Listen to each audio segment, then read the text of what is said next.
ये उन लिसनर्स के लिए सवाल है जो हमारे पेरेंट्स की एज पे पहुंच चुके हैं।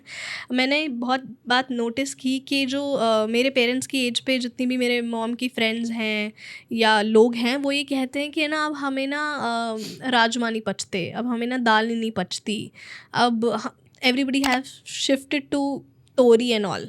देखो तुम भी हमारी एज में आओगे ना यही करोगे। ठीक है। तो मैं सोच रही थी ऐसा क्यों होता है, क्योंकि अभी तो आप पचा पा रहे थे थोड़े साल पहले, अब क्यों नहीं पचा पा रहे हो, और हमारे साथ ऐसा क्यों होगा? अगर होगा तो हम इसको ऐसे कैसे अवॉइड कर सकते हैं? So see it comes with the ageing, ये एक एजिंग इफेक्ट है। नंबर 2, अगर ये सिर्फ और सिर्फ एजिंग इफेक्ट होता तो शायद हम अभी से ही इस चीज़ को एक्सपीरियंस कर रहे होते, बट अभी we are fine. So everything comes down to the gut health. आप पूछोगे गट क्या होता है, तो इट्स नथिंग लाइक कॉम्प्लिकेटेड। आप कुछ खाते हो, वो खाना जिस जिस कनाल से, जिस जिस रूट से होके नीचे जाता है, आपका स्टमक, आपका एसोफेगस, जो जो बीच में ऑर्गन्स आते हैं, उन सबको एज अ कॉम्बिनेशन आपके इंटेस्टाइन्स सब कुछ मिला के एक गट बनता है। ओके। एक लेमैन लैंग्वेज आप सिर्फ इंटेस्टाइन्स को भी गट कह सकते हो। ठीक है। ठीक है। अब इसके अंदर क्या होता है, बहुत सारे ना गट के अंदर गुड बैक्टीरिया और बैड बैक्टीरिया होते हैं। अगर आप बोलोगे कि एक हेल्दी गट क्या है, तो जिस गट के अंदर गुड बैक्टीरिया की परसेंटेज बैड बैक्टीरिया की परसेंटेज से ज़्यादा है, that becomes a good gut. Because इससे क्या होगा, आपकी डाइजेस्टिबिलिटी अच्छी हो जाएगी, the absorption of food will be better, the absorption of nutrition from the food will be better. Okay. ठीक है। तो अल्टीमेटली क्या होगा, you will be less inflamed, you will be less bloated, you will be at ease through out the day, digestion अच्छे से हो जाएगी। And जैसे जैसे दिन खत्म होता रहेगा वैसे वैसे आपकी बॉडी में एक हार्मोन अच्छे से रिलीज होगा, जिसको आप 2-3 हार्मोन्स रिलीज होते हैं, नेमली सेरोटोनिन एंड मेलाटोनिन, जो कि एक आपको साउंड स्लीप देने में हेल्प करते हैं। ठीक है। कमिंग टू द पेरेंट्स जिन्होंने मोटा अनाज, जिसको हम कहते हैं राजमा, चने, लोबिया, ये सब रात को खाना बंद कर दिया है, actually it comes as a effect of the circadian rhythm. वो एक बहुत अलग से टॉपिक है, नहीं तो वो उसके लिए एक अलग वीडियो चाहिए रहेगी। ठीक है, उसके बारे में बाद में करते हैं डिस्कस। तो हमें आयुर्वेदा ने बताया था कि जैसे जैसे सूर्यास्त होता है ना, वैसे वैसे बॉडी के अंदर डाइजेस्टिबिलिटी हल्की हल्की मात्रा में परसेंटेज पे कम होने लग जाती है, which actually is true.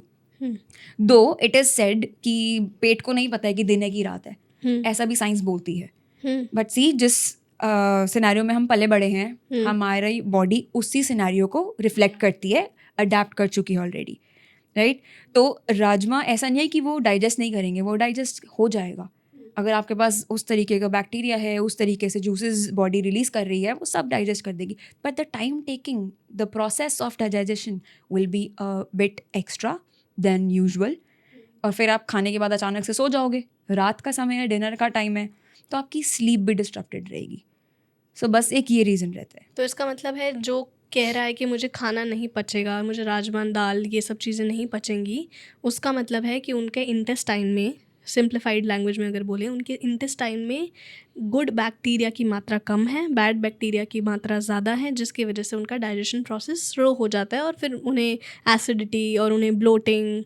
Not only intestines but the whole organ which are responsible for digestion, जो जो डाइजेशन करवा रहे हैं, वो सब थोड़े थोड़े वीक हो चुके हैं। And how do you make the gut good?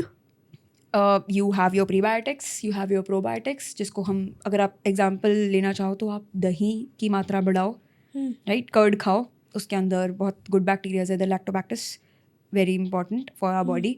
ठीक है। कुछ सप्लीमेंट्स भी अवेलेबल है, but I suggest not to take supplements for your gut health. And resting your gut is very important.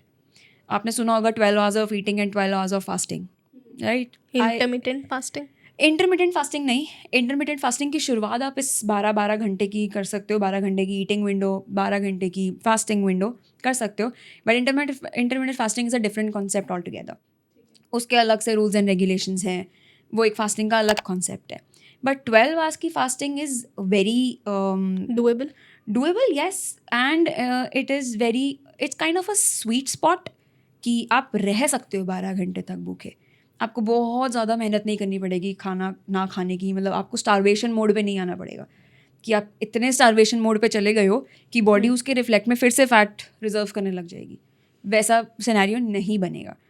Right तो क्या होगा इससे, जैसे आपने फास्ट शुरू किया, by the end of the fasting hours आपका इंसुलिन नीचे चला जाएगा, आपकी गट को काम करने का जो प्रोसेस था वो टाइम ऑलरेडी चला जाएगा, वो भी एट रेस्ट होंगी, राइट आपका टमी खाली होगा, तो there will be a better absorption of water when you have the first thing in the morning, right आप हाइड्रेटेड रखो अपने आप को, एंड मोस्ट इम्पॉर्टेंटली आप ऐसा खाना खाओ जिससे आपकी बॉडी ग्रो करे उन सेल्स को, जैसे प्रोबायोटिक प्रीबायोटिक की अभी बात हुई, and have your meals at good timings, ठीक है।